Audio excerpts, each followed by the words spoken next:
Welcome to the Chronic Health Collective. Your fresh start begins here. We've gathered powerful coaches and experts to help you reclaim your energy, heal from the inside out, and step into a life that really truly feels vibrant, aligned, and deeply fulfilling. If you're ready for better health, stronger relationships, and more purpose, you are in the right place. Welcome, everyone. Today I'm going to be talking about the hidden story behind the breath. I'm Eileen Mcdonald, and I'm so excited to be here with you today. So, how many of you ever stop to think about the way you breathe in that moment when you're stressed, in that moment when you feel overwhelmed, frustrated, anxious, and trying to really hold everything together? About 10 years ago, I was presenting to an audience of life coaches and health coaches, and some yoga instructors were in there too. So many of them were really familiar with understanding about breathing practices. They understood mindfulness and meditation. Actually, several people actually taught meditation. And so as during the presentation, I usually guide people through a simple, very simple breathing exercise that many of us have probably heard of. You probably have too. If you've been on the internet or social media, most people have been very present with this breath. It's called the 4-7-8 breath. So how it works, if you're not familiar with it, is that you inhale for a count of 4, you hold for a count of 7, and then you exhale slowly by a count of 8, like you're blowing out candles. But before I lead anyone in any type of breathing exercises, I always remind participants that they are free to return to their natural breathing rhythm at any time. When they start, sometimes people feel uncomfortable, they get a little lightheaded, and they just feel a little uncomfortable during the breathing. So I tell them, you walked into this room breathing. You already know how to do that. So just go back to your normal breathing state. Stop listening to me and just feel maybe your feet on the ground and get a little grounded. So after a few rounds of this exercise, as I was presenting, something unexpected happened. I want you to visualize this first. I'm in a beautiful room. It's very calm. The lights are low. There's a beautiful background noise of soft music. It's very calming. And everyone you can see have their eyes closed, or their eyes are partially closed. They're just gazing to the floor. And in the moment that we were just all getting into this beautiful rhythm, all of a sudden one of the participants jumped up and just ran out of the room so quickly. And most people weren't noticing that she was running out of the room because they were in their own space. But the people around her table noticed, and it kind of jolted them a little. And she ran out, and just so you know that when I do my breathing classes and breathing presentations, I have assistants around the room because you never know how people are going to react, like this person. Her name is Tammy, by the way. And I have permission to utilize her name. So when we talked to Tammy after she ran out, my assistant helped her get calm. Took about 10 minutes to really get settled. She said that she experienced a panic attack. And she felt her heart rate race. She felt shortness of breath, like she couldn't get enough breath in. So she was over breathing. Some muscles got really tense. She said her stomach just really cramped up. And she was so surprised. She was surprised that she actually experienced a panic attack. Now, she's felt anxiety before. She has had that. But the idea of experiencing panic was very, very challenging to her. She said, I'm not a newbie to breath work. I don't know why this happened to me. And so that's a point I really want to make. We assume that breathing exercises to calm down, to relax yourself, that everyone is just going to be able to get in that space of calm, cool, and collective. But that isn't how it works, because breathing isn't simple. It's not benign. I want you to think about that for a minute. I want you to realize that somebody that's had experience with breathing actually had a panic attack with just a simple breathing exercise. So as we talked, she shared, she wound up actually becoming a client, and she shared that she's been under tremendous stress over the last couple of months. She wasn't sleeping, she felt overwhelmed, and she was carrying a lot of responsibilities at work and at home, and life was just burdensome for her at this particular point in her life. And without realizing it, her breathing adapted to her own living and her own reality. Think about that for a moment. Breathing is always trying to keep up with the rhythm of life that we have. So when life speeds up, our breathing changes. When we feel that pressure, our breathing changes. When we feel uncertain, our breathing changes. And especially when we feel threatened, when we feel fearful, our breathing changes. And most of the time, we're completely unaware of those changes.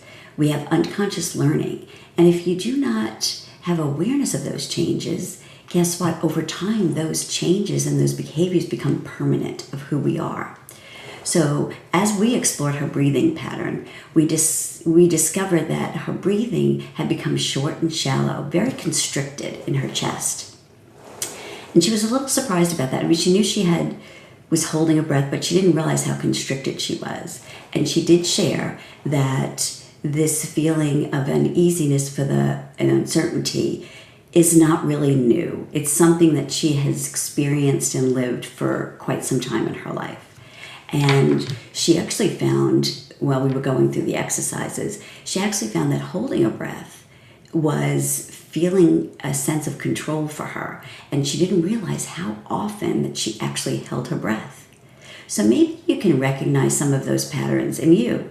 Sometimes when you get an email or you get bad news, sometimes you have a difficult conversation with somebody. Maybe you're confronted with somebody that you love or somebody that's at work, and that confrontation, you just don't know how to respond, so sometimes you hold your breath.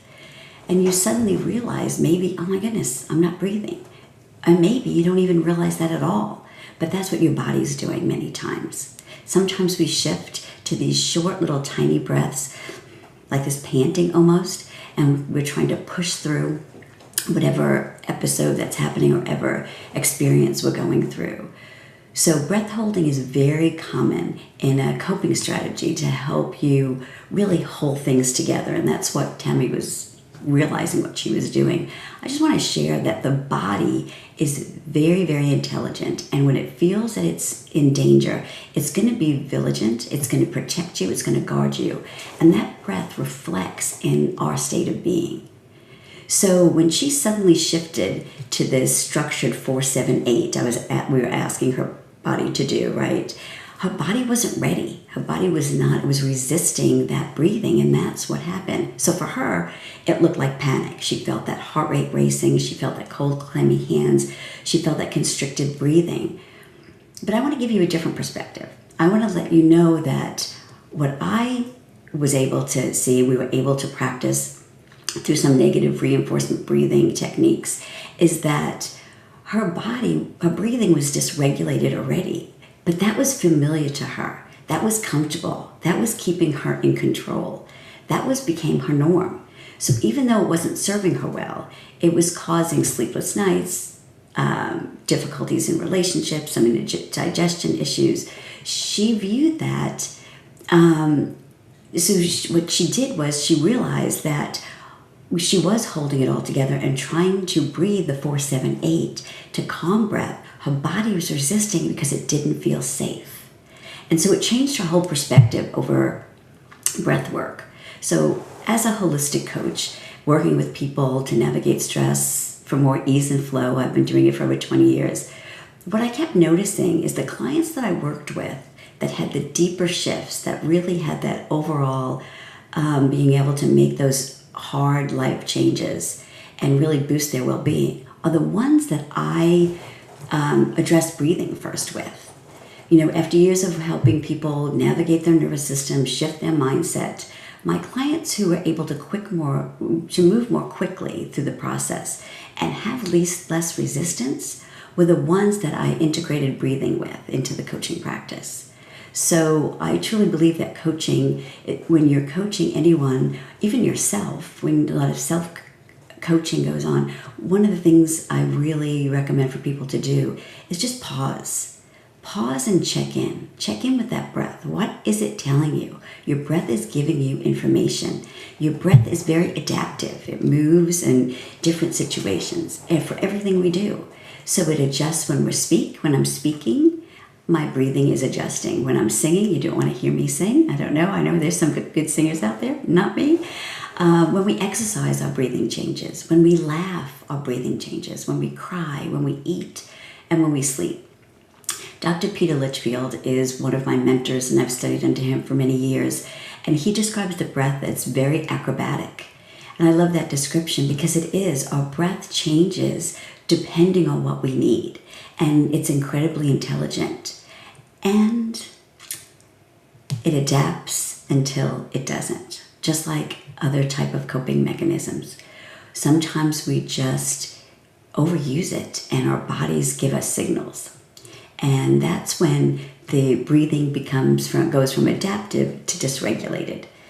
And that is what happened to Tammy. Her breathing became dysregulated. She was breathing short and shallow, holding her breath so she can maintain that sense of control. And for when she tried to calm her nervous system and to shift the breathing, all of a sudden her body was resisting that. It was sending signs. And it's not because she was broken, or it's not because she was weak, and it's not because she was trying to cope with challenges or stress. The body begins to recognize what's going on, and the body is doing its best it can to supply the resources that we have. But over time, like I said, those adaptations become unhealthy. And this time it became unhealthy with her breathing habits. Her patterns became automatic, that shallow breathing, the constricted breathing. So as you know, and I know, we live in a world today where we are overstimulated. We're always connected. I don't know about you, but everybody's connected to their phones. They're listening for their notifications, and they shift their attention. And we always feel like we have to respond automatically. We're always processing information.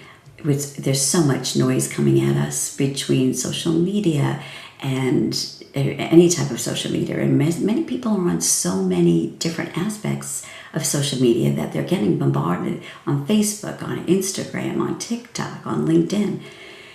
It makes us sometimes, very overwhelmed. Sometimes we numb ourselves. We have to get disconnected. Sometimes it freezes us. Our breath does that. It helps us shift in those situations that we need. The challenge that I find most is that it's unconscious and it's under our radar, and we don't pay attention. We don't pause and check in.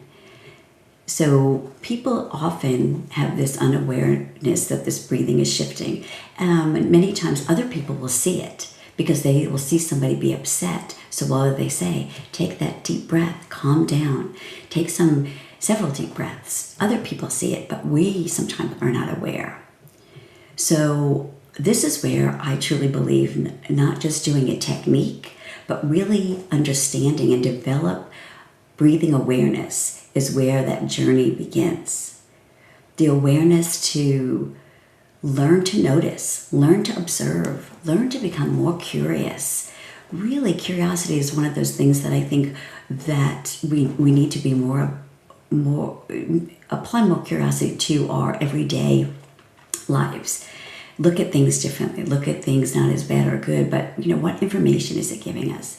And breathing, when you develop an awareness about breathing and you're able to explore the breath, then you learn to regulate it in a healthier way, not just by a breathing technique, but really understand there's a deeper change that goes on underneath that.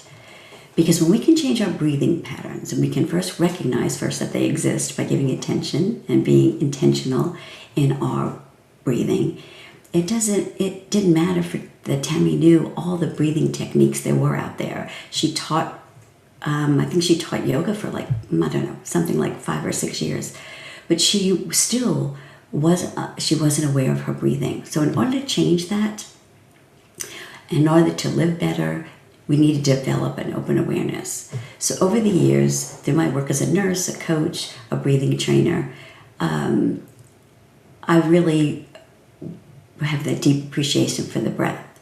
So next section, we're going to be talking about my breathing awareness framework. And I'm really excited for you to be part of that breathing and know more about that breathing awareness framework, because you can use that in your everyday life. And you start to be more aware of how you're breathing, so you can then be healthier, happier, and enjoy life a little bit more. So we're going to be taking a break here, and I will see you back for part 2 here in a couple of moments. What if stress isn't the problem? What if it's a doorway into a healthy and more vibrant you.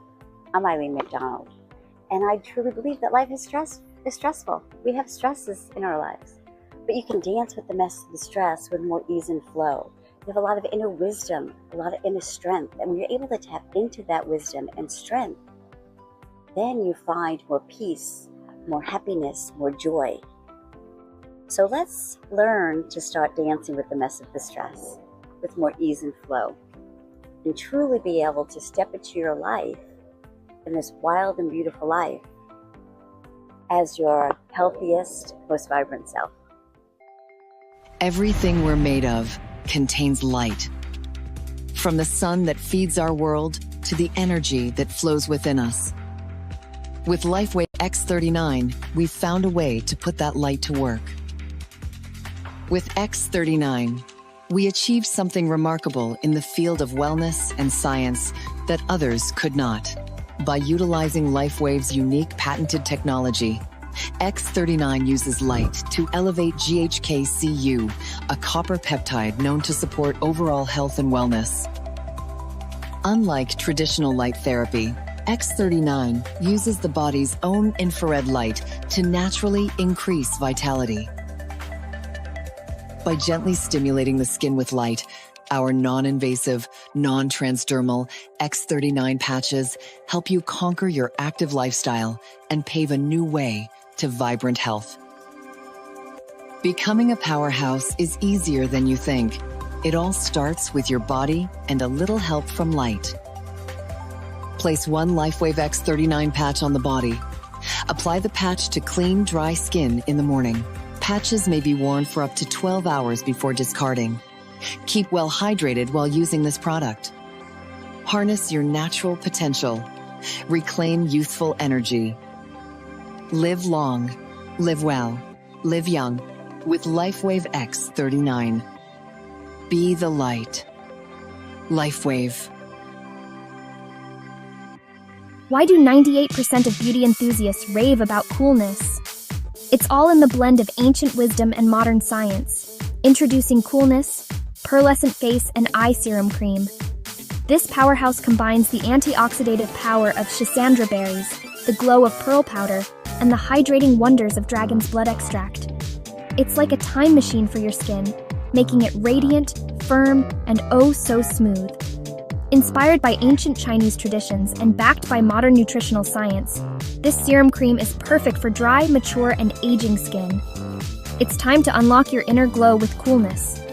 Treat your skin to the best of both worlds today.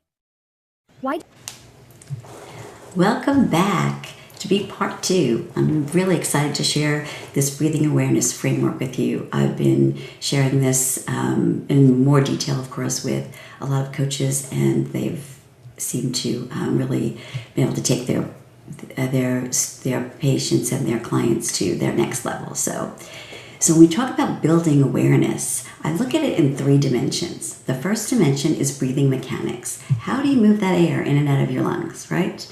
The second dimension is breathing chemistry. What your breathing is doing under the hood.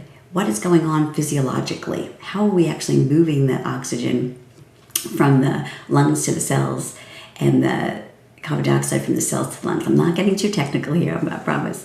And the third dimension is breathing behavior, the psychology of breathing, the why you breathe the way you do. So it's the how and the what and the why.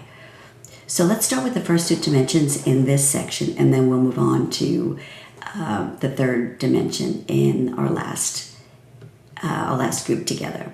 So what most people think about breathing when they think about breath work is mechanics, right? The rhythm of the breath. So if you are moving the air through with your diaphragm or your chest, are you breathing fast or slow? Are you breathing deep or shallow? Are you using your nose or your mouth? Those are the characteristics, so to speak, of the mechanics of breath. So I'm going to start with the diaphragm. So most people are familiar with diaphragmatic breathing or belly breathing, which I'm not a fan of belly breathing because we don't breathe into our belly, we breathe into our lungs, right? So I know that's a little picky, but But if we think about it, because what happens when people inhale and they say, push out your belly, that's what they're doing. They're pushing out the belly. They're not focusing on inhaling and taking the breath and filling those lungs with the volume of air that we need to stay healthy. So anyway, so the diaphragm and the chest, right? So when we use our diaphragm, the diaphragm is a muscle that goes around our body. Most people are aware of that. And when we use our diaphragm to breathe, what happens when we inhale, our diaphragm drops and opens up. It allows a space in our rib cage for more air to drop in there, which is wonderful. And some people look at it as an umbrella when you inhale and you exhale. Think about the opening and closing of an umbrella. That when you open the umbrella, you give it some space, and then when you close it, it contracts. So when you are thinking about breathing and utilizing your diaphragm and engaging your diaphragm, you're not only utilizing it actually for breathing, but I want you to think about that we work as a whole, right? Our body works as a whole. And when we use our diaphragm appropriately to breathe, it's actually massaging all of those internal organs. And that's what we need when we look at the body as a whole. When we talk about breathing, our diaphragm not only does breathing to maintain the oxygen and carbon dioxide, but it utilizes that diaphragm to work with the other parts of the body as in a holistic way, which I think is beautiful. We get that beautiful, luscious air coming into our body, and then it can do its job and give us energy, and if we can feel more energized and our body's in more harmony for sure. When we stay in our chest, what happens many times is that we're utilizing muscles in our chest, in our neck, in our jaw that are not meant for breathing. So if you, like Tammy, have developed poor breathing habits, many times what you'll see is people, when they breathe and they inhale, their shoulders go up. And they exhale, their shoulders go down. They're not using the diaphragm, they're using their upper body muscles.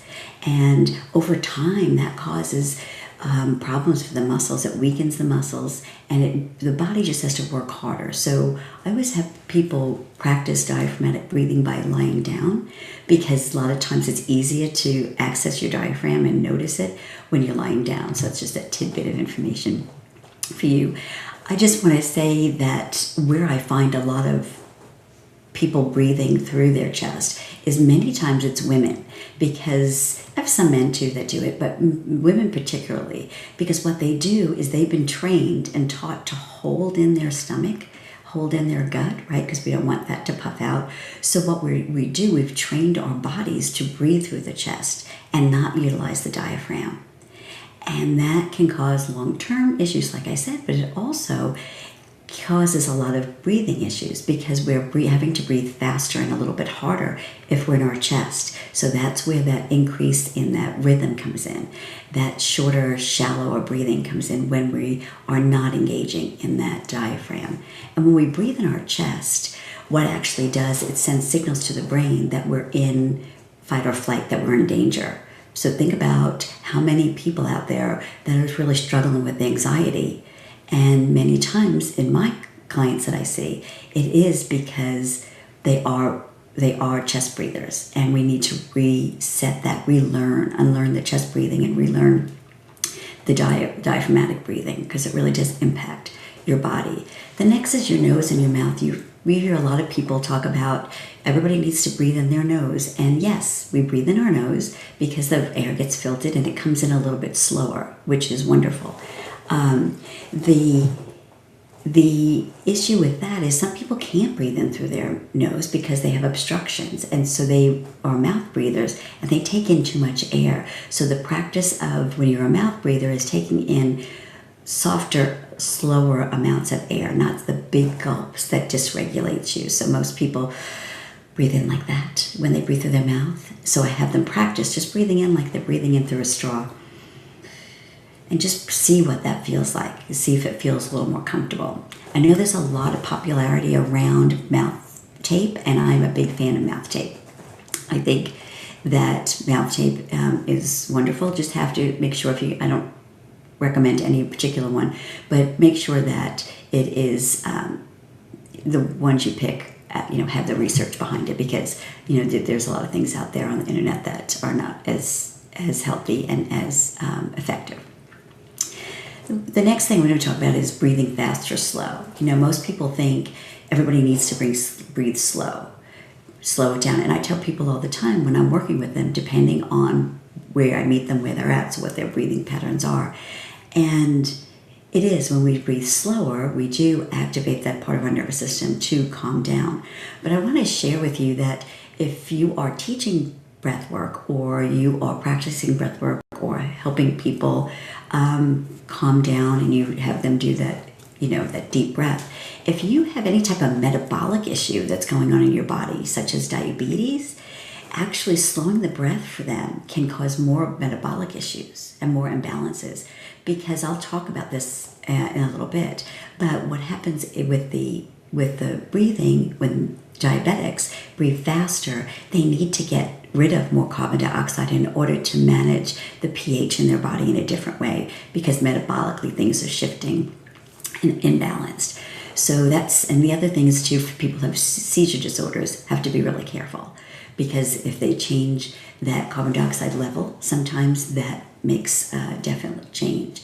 The other thing that happens to all of us, I hope all of us, maybe not all of us, is exercise. When we exercise, we increase the demands of the body. And when we increase the demands of the body, then sometimes we have to breathe a little bit faster. And we do that so we prevent lactic acid buildup in the body, right? And so we don't want leg cramps. So most people can relate to that. Maybe people can't relate to the metabolic imbalances, but you could definitely relate to working out, exercises, running upstairs, things like that. So mechanics of breathing are important, they matter, but they're not the only part of the story. Your mechanics alone can't explain why two people can perform the same breathing exercise and have totally, completely different experiences. Like just in my presentation, several people after the 4-7-8 were calm. They really enjoyed it. Others felt really grounded and present. Others felt anxious afterwards. I always get a feedback of where they're at.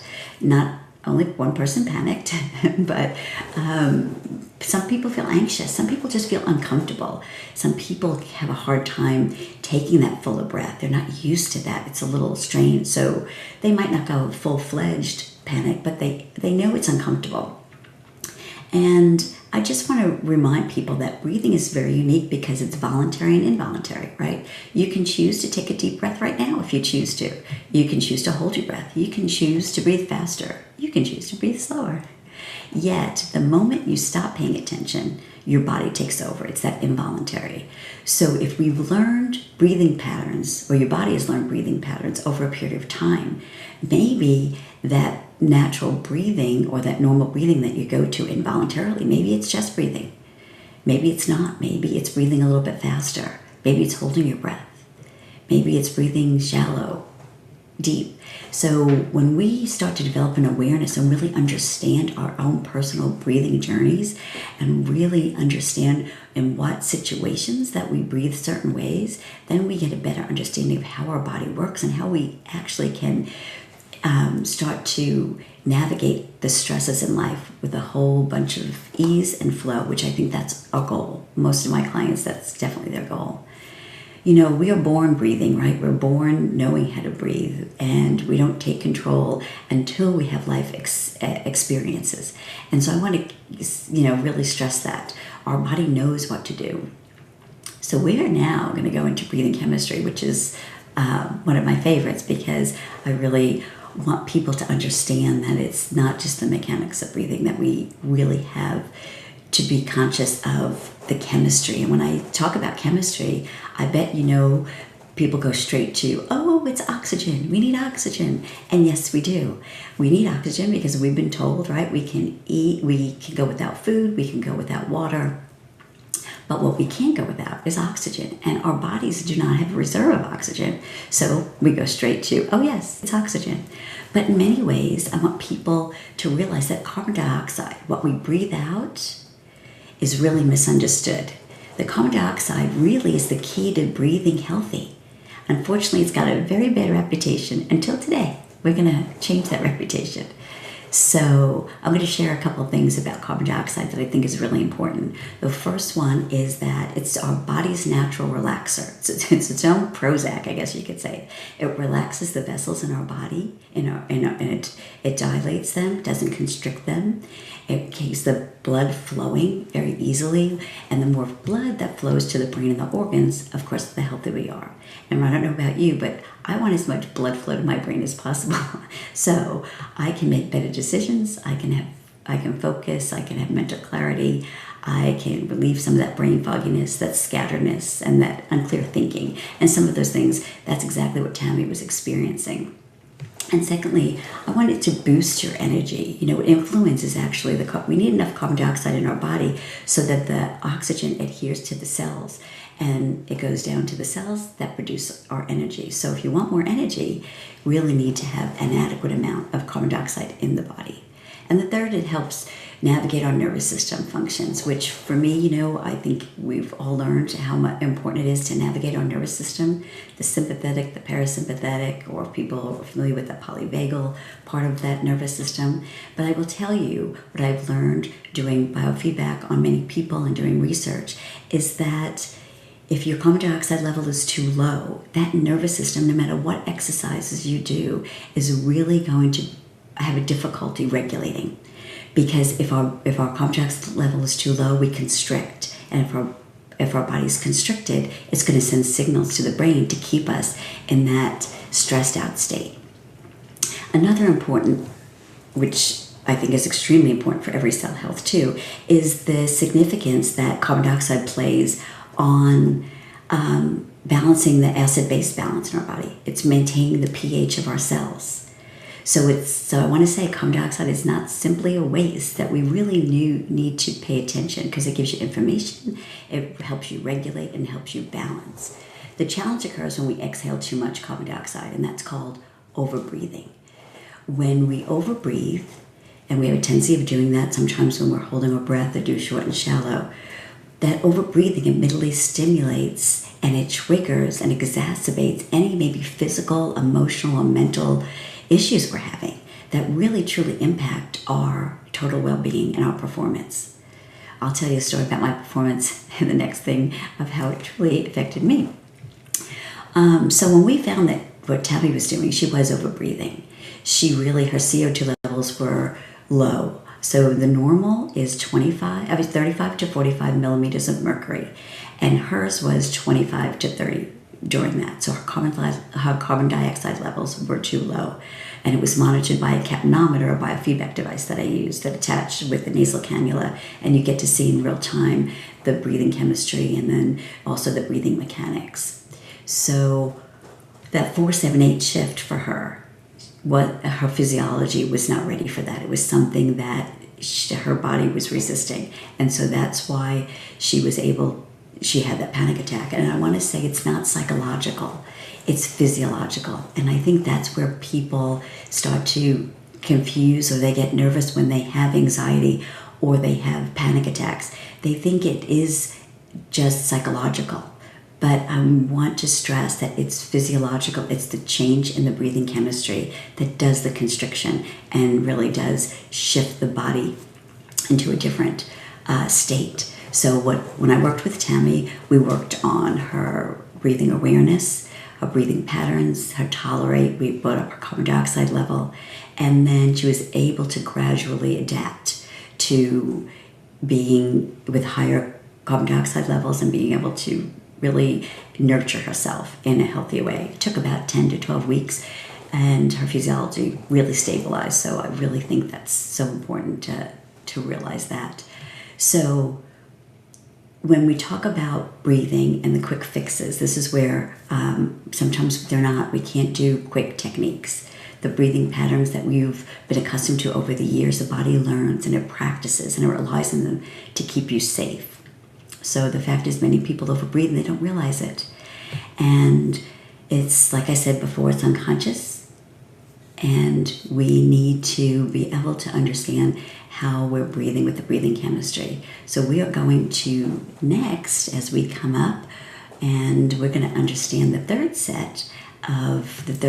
aspect of the framework, which is breathing behavior. So I am excited to be sharing that with you too. So we'll be exploring the behavioral and psychological aspect of breathing awareness. What if stress isn't the problem? What if it's a doorway into a healthy and more vibrant you? I'm Eileen Mcdonald, and I truly believe that life is stressful. We have stresses in our lives, but you can dance with the mess of the stress with more ease and flow. You have a lot of inner wisdom, a lot of inner strength, and when you're able to tap into that wisdom and strength, then you find more peace, more happiness, more joy. So let's learn to start dancing with the mess of the stress with more ease and flow, and truly be able to step into your life, in this wild and beautiful life, as your healthiest, most vibrant self. Is your skin aging, dry, tired, and dull? Are you putting on more and more makeup to cover the fine lines and flaws? Now you don't have to. Coolness Skincare, developed by a middle-aged woman just like you. 2 years in formulating. Pearlescent face and eye serum cream with Schisandra berries and dragon's blood extract for your face, eye, and neck. And the vegan version, Deep Love Face Cream, featuring powerful blue tansy. This face cream is everything you are looking for. Feel your beauty. Visit coolness.com or scan the QR code for more information.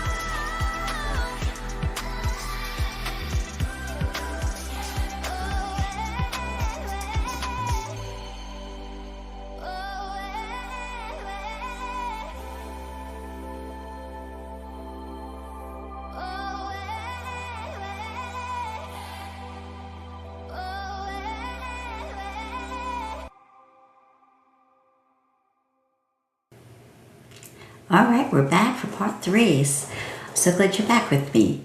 So this part of the framework is the third dimension, which is breathing behavior, the psychology of breathing.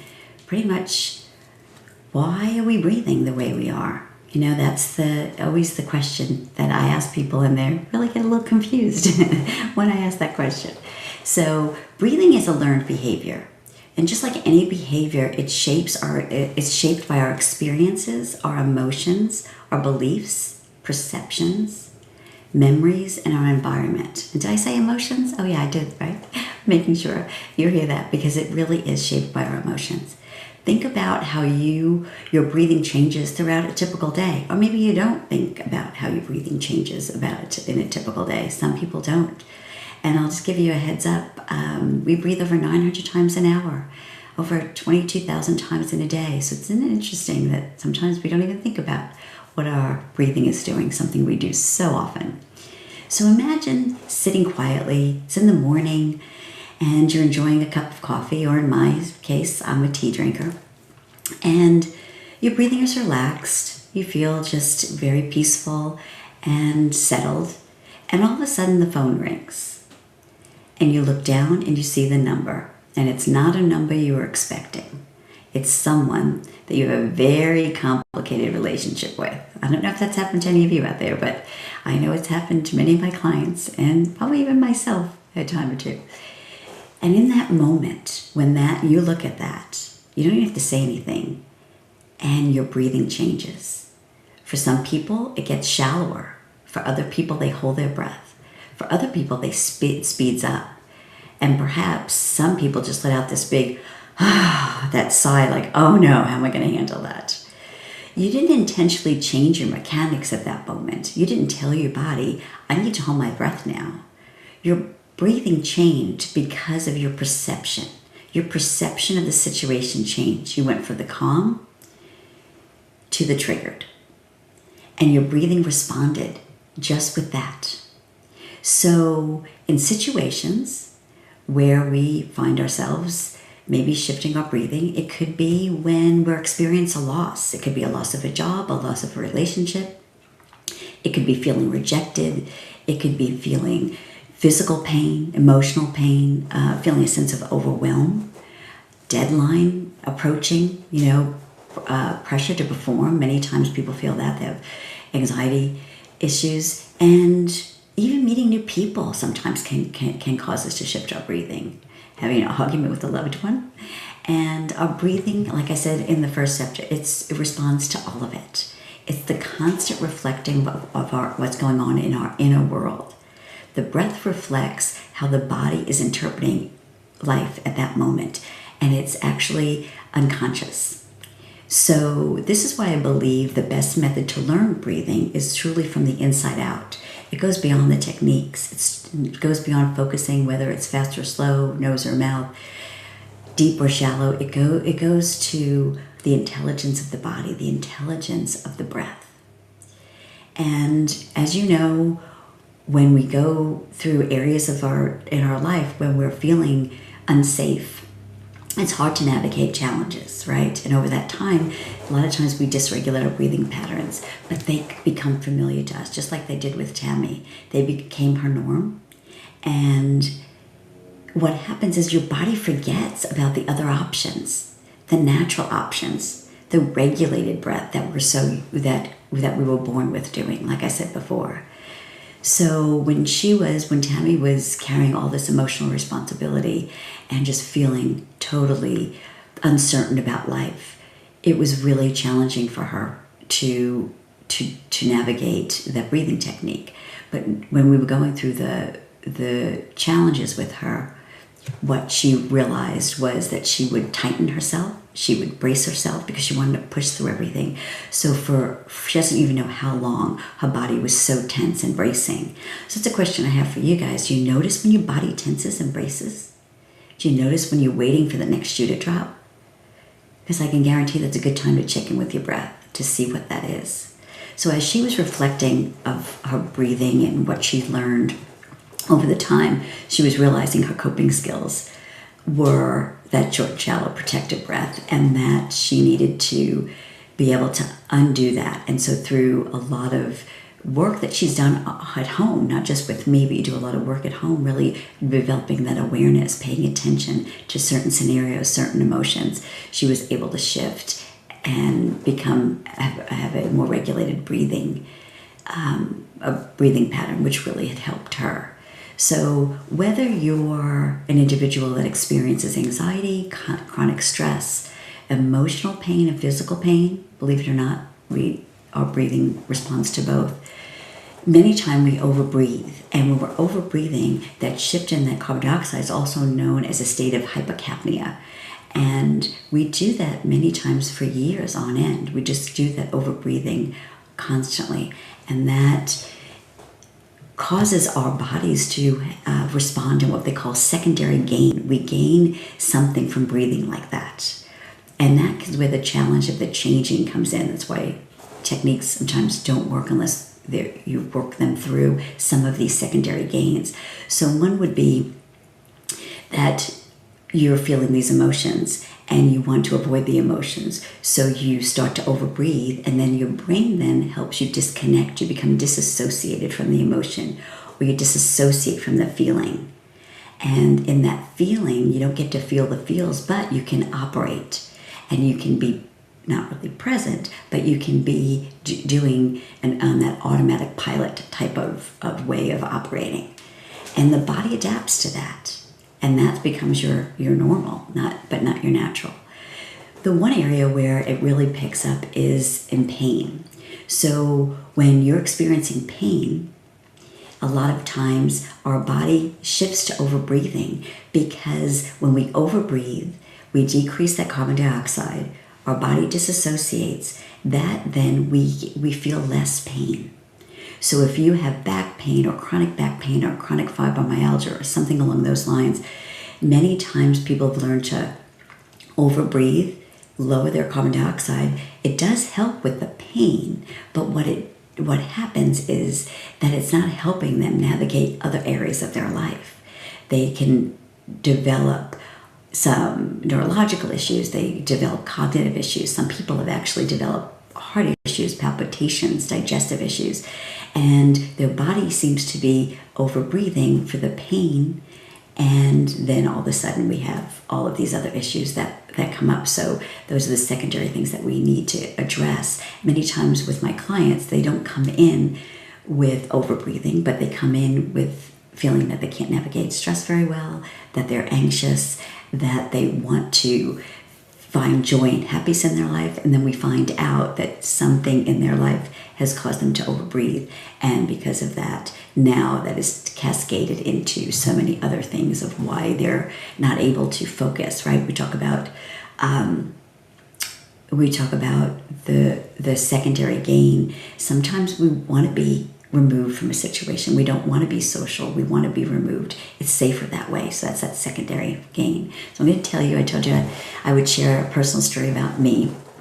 And so here I go. I'll tell you how I became dysregulated. So I don't know about you, but many people don't like doing public speaking, right? I was okay with public speaking. Wasn't great with public speaking about 15, 20 years ago, but I was okay with it. But the first big presentation that I presented at was a health and wellness conference. And that's when I felt like I had my out-of-body experience. My blood definitely drained from my brain. I was preparing for this presentation, and I was totally prepared. We had 45 minutes to speak. We had to send in our PowerPoint presentations 2 weeks before, so they had to review it to make sure everything was great. Everything was good. I got the thumbs up. So as I'm sitting in this auditorium, I'm feeling a little anxious, but I feel excited too. I feel a little both, right? So I looked at it as more excited than I was nervous. But right before me, a doctor got up, a neuropsychologist got up from the Dallas Center for Brain, and she got up and do her talk. And when she got up there, she said, "I'm changing my presentation. I was going to talk about something else, but something came up recently that I think it's important I want to share." So as I'm sitting there watching her presentation, I can feel my anxiety level elevating. And if it's 1 to 10, I think I hit 100, because half of her slides that she was presenting and talking about were the same ones that I had in my presentation. And I kept thinking, oh my, what am I going to do? I can't change my presentation. Can I say something different? I practiced it. What is going to happen? And then I started thinking, oh my gosh, what are they going to think from me not being a neuroscientist or an MD or a doctor of neuroscience? I've studied neuroscience for many, many years, but I don't have the credentials as a doctor. So imposter syndrome kicked in for me, and I thought, oh my goodness, they're not going to, what am I going to say? Can I shift it up? Are they going to take me seriously? So many thoughts went through, and I started really breathing heavy. I felt myself really tensing. I felt my chest tensing, and then it was time for me to present. So I had to walk up there. I bet if you would have tested my carbon dioxide level, it would have been extremely low at that point, because I had no blood flow to my brain at all. I was on autopilot. I presented that presentation. I don't remember exactly what I said. It took me several hours, I felt like, to get back into my body, and I swore off presenting for quite some time, because in that time, so many things were going through it, and the body took over, and the stress response kicked in, my overbreathing kicked in. Then I started having all of these thoughts, and I really was not grounded, centered. I've learned a lot more since then. That's, like I said, 15 plus years ago, but I'm telling you, that was an experience that I will always remember. So I want to just tie it together, and if we have some time, then I'll do a short exercise with you. But I want to tie it together and to really stress that breathing is more complex than just taking a few techniques or learning a few techniques. It might calm some people. Some people might have a regulated nervous system and they have not learned to overbreathe. And so breathing techniques are beautiful for them. And I teach those to many people. But I want you to realize that there are a big part of the population that those breathing techniques or yoga breathing or yoga or meditation is really challenging for. And when we experience stress and we go into a deeper activation of that stress response, we need to really understand the breathing dimensions, right? That transformation that occurs when you can have your behavior influence your mechanics, have your mechanics influence your chemistry, and have your chemistry influence how you think, how you feel, and how you function. Today, together they create a feedback loop, and it covers every aspect of our well-being, our emotional, our physical, our spiritual, and relational. So I want you to really stress and understand that if you're one of those people that have trouble with breathing techniques, have trouble or get agitated or feel anxious all of the time, it probably is related to over-breathing, and your emotions and your life experiences have triggers that helped you develop habits that are no longer serving you.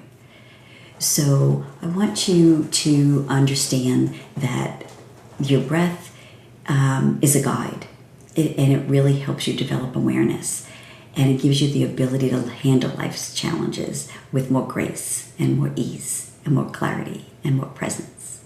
So I'm just going to do a quick little exercise with you. If you're driving, please don't do this. I would love for you to be in a quiet place. And if you can, have your feet on the floor, maybe your bottom on the chair, your back supported. And if you feel comfortable, you can close your eyes. And if you don't feel comfortable, you can gaze to the floor. And I just want you to notice. I want you just to sit and notice. Notice that air coming in. Is that air coming in through your nose or your mouth? No judgment. It's observation. And as that air comes into your body, as it nourishes your body, do you feel that the air is able to get down and expand that diaphragm? Do you feel the diaphragm expanding on the inhale and contracting on the exhale? Or do you feel the air get stuck in your chest?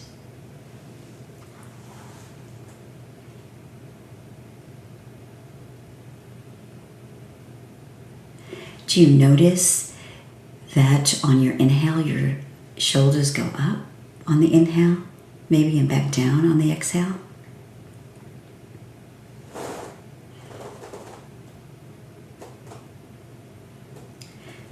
And do you notice as you're breathing, as you're allowing the body to be nurtured with oxygen, do you feel resistance at all? Do you feel that maybe as you take the breath in, that inhale is challenging to take in? There's a little resistance? Or is the inhale easy? And on the exhale, do you notice if it's effortless? Just that minor observations of your breath and how it feels as it's entering the body gives you a sense of awareness.